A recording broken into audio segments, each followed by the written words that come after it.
Ferguson, it was a good tractor, but they wanted to upgrade and have something that would be even better.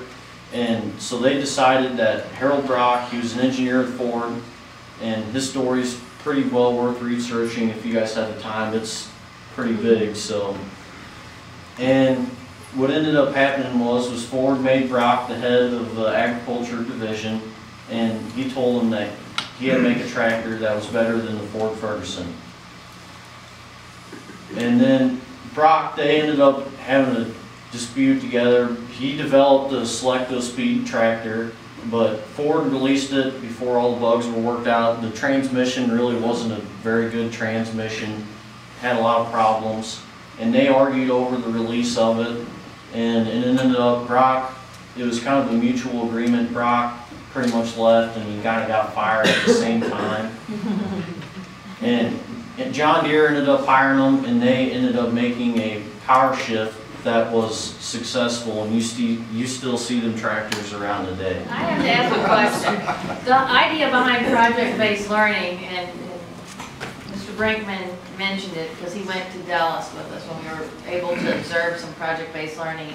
The teacher kind of lays out an objective and doesn't do a lot of direct instruction, asks a lot of questions, and then allows the kids to do the thinking, right?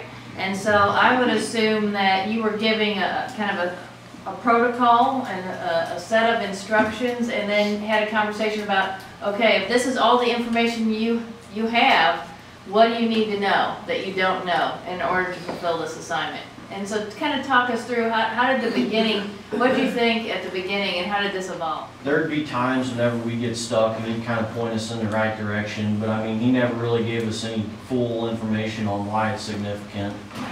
And yeah, that was pretty much it. And then he told us that we were going to come here and talk about it. He gave us a list of ideas to look for when we were researching it. And like he was saying earlier, this tractor has like 3 layers of information you got to research. First layer is like what the tractor is, what series it is. Second layer is, you know, what's the real name of the tractor. Like it says it's a 901, but it's actually a 971.